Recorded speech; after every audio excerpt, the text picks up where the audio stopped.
Sziasztok! Üdvözlök mindenkit itt a Klasszik Kaszni legújabb adásában. Én Bálint vagyok. Én pedig Berényi Zsolt az Oldtimer Automobil Kft-től. Ez pedig egy 73-as bogár. Tartsatok velünk! If you open the door of this big new 1973 car, you won't find anything really new. You'll find big contoured bucket seats, but that's not new. You'll find a big padded sculptured dash, a sporty steering wheel, but you've seen all this before. And every big car comes with a big curved windshield these days. It gives you a great view of the world, but it's not new. Plenty of legroom, nice but not new. And there's nothing new about finding all these big things under one big roof. What is new is finding all these big things under one little roof. Test drive the 73 Super Beetle. It's so completely changed and comfortable inside. You won't know it's a Volkswagen until you're outside.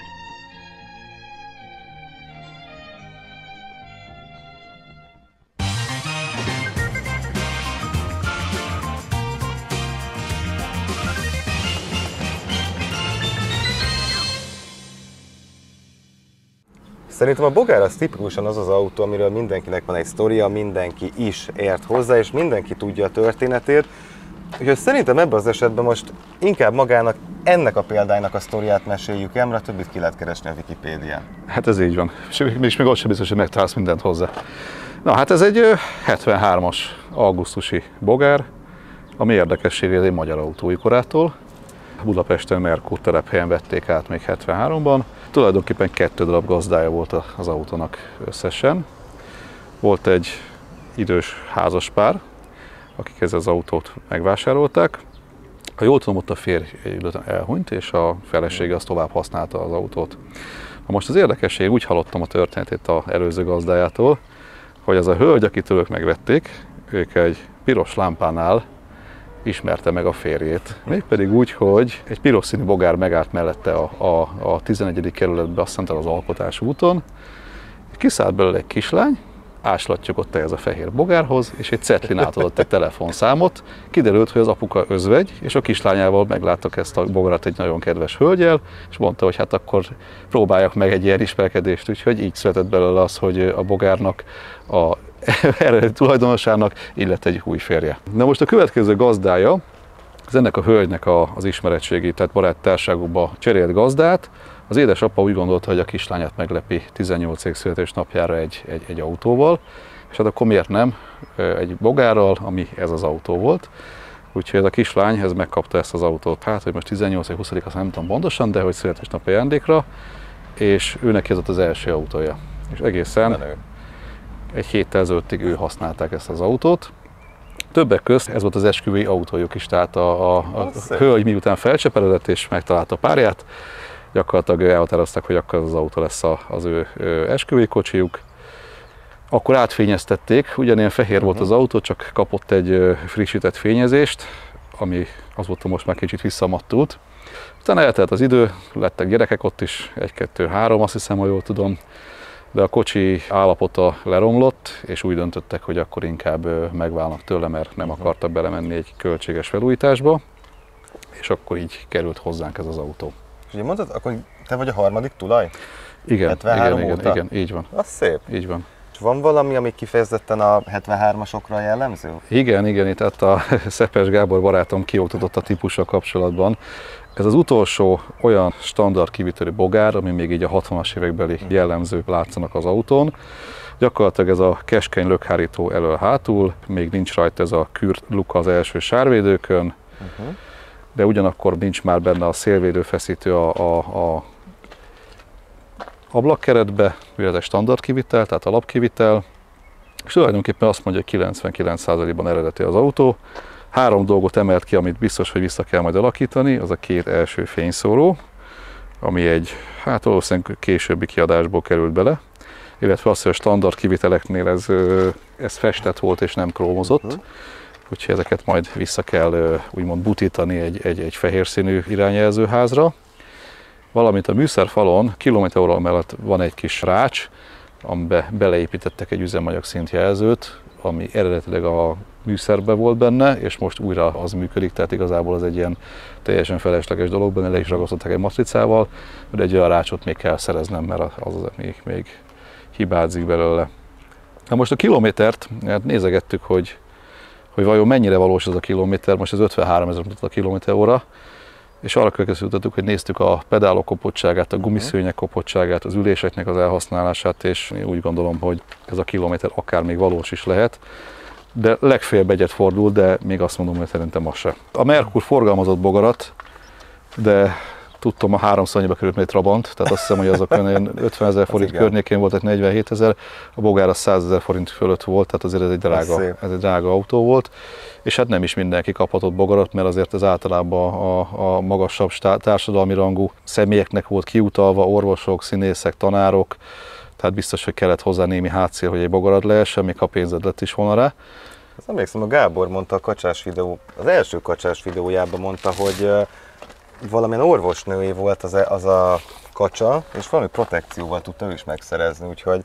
Igen. De egyáltalán a Merkurnak mikor kezdődött, meg egyáltalán hogy volt ez a... Hát a 70-es években tartott a Merkur, sőt igazából a 60-as években kezdve tartott a Merkur mindig nyugati autókat, tehát például van egy Sim Carondém is, ami majd később lesz mutatva nálatok szintén, az egy 61-es autó, és az is Merkuros átadás volt. Abban az időben ezekből nagyon kevés darabot tartottak, hogy elmondhassák, hogy van, de hát a hozzájutás feltétele az biztos, hogy erős politikai... Hát 62-63-ig nem is lehetett magántulajdonban autó, tehát... 58-tól lehetett magántulajdonban autó, így van.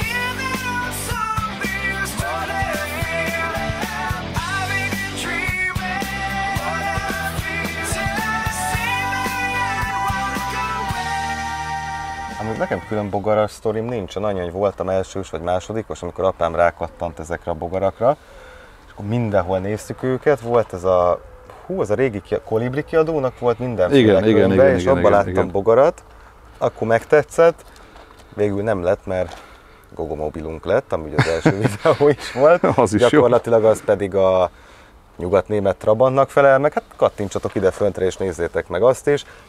Egy dologra emlékszem, ugye most ez a lámpához köthető, hogy voltak ezek a simléderek, amiket lehetett az első lámpáknak a tetejére rakni, és mindig úgy hívtam azt, hogy az az álmos lámpás, mert hogy tényleg úgy nézett ki, mint így be van tépve, hogy nem igazán van képben, de nagyon aranyosan nézett ki. Igen. Itt még külön érdekességének az autónak, hogyha még ehhez visszatérünk, nem akartam a kenyeredet elvenni, de vannak például ilyen kis kezelési útmutatója az autónak, ami hát magyarul. Ez a sajátja, így van. UB-s volt a rendszáma az autónak egészen pontosan, úgyhogy ennek megfelelően ez egy 73-as kiadvány, ezért az autóé volt. A szervizkönyv sajnos nem került elő, azt még keresték, de nincs meg sajnos. De eredetileg a kulcsok is, minden kis matrica a helyén van, ami kell hozzá. Úgyhogy hát ilyen kis eredeti állapotú, igaz, hogy kell vele foglalkozni, mert azért a korrózió nem került el ezt az autót se, de ahhoz képest, hogy hány éves, ahhoz képest nagyon jó állapotban van. Ülését kell majd megjavítani, a hátsó ülés, ott a naptól a teteje kifeslett, azzal kell foglalkozni. Hát a motorterét rendbe rakni, de gyönyörűen jár a motorja neki. Úgyhogy, de hát egy átfogó, alapos takarítás, kozmetika, illetve hát némi felújítás azért kell rá. Ami nagyon jó még, hogy újkorában lefújták a krómokat valami lakkal. Tehát ez nem rozsda rajta, hanem egy lakréteg, amit majd szépen le fogunk róla szedni, és alatta ott van a gyönyörű krómozása. Még eredeti lámpabúrák, azok ugyan kicsit már fakók, de majd szerzünk hozzá ez másikat. Milyen motor? 1002-es? Ez egy 1002-es motor, 1002-es, igen. De léghűtéses, ez merre bogranak? Milyen motorja volt? Boxer, nem? Boxer motor, igen, így van. Hát egy léghűtéses boxer motor, így van. Nagyon kellemes járása van neki, igen, egy Porsche, így van. Úgyhogy, hát egy egyszerű kis autó, viszont megmondom, hogy nekem ez az első bogaram, tehát nagyon sok veterán autóm volt már, de mindig is akartam egy bogarat, és ezt is megláttam a Facebookon meghirdetve, és azonnal rohantam az autóért, hogy tényleg egy ilyen ősmagyar és kevés tulajos és tök eredeti állapotú autót azért már nagyon ritkán lehet szerezni, még ha van is vele azért feladat, de úgy gondolom azért ez egy magyarországi autótörténetnek egy szép darabja. A utastérbe kell valamit csinálni? Az előbb nézegettük a kapcsolókat. Hát figyelj, de amit mondtam is neked, hogy itt van az a benzinmérő kivágás, azt el kell majd tüntetni, úgyhogy majd egy olyat keresek, egy olyan alkatrészt.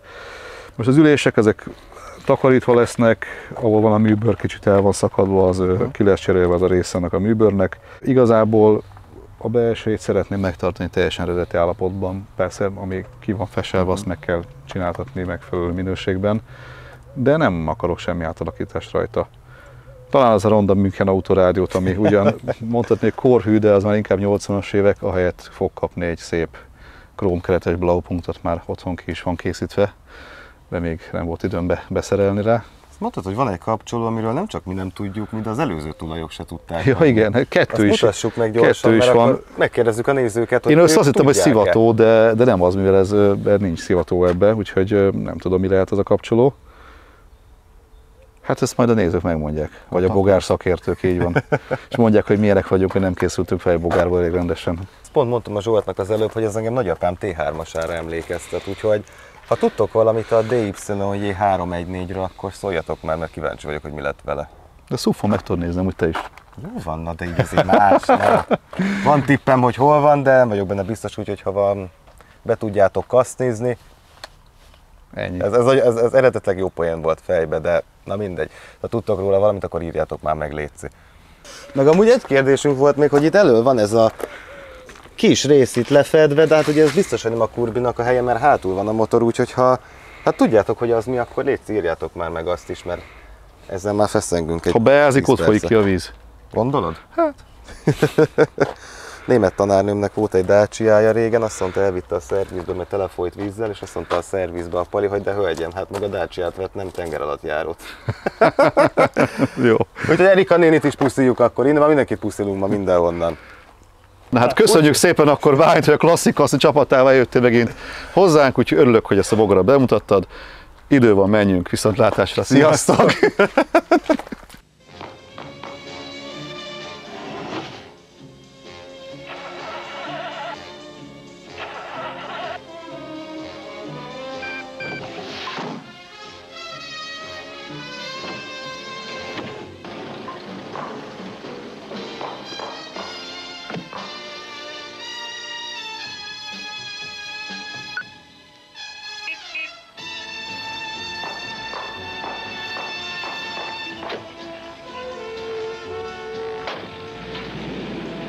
El Volkswagen, simple y sencillamente la mejor compra.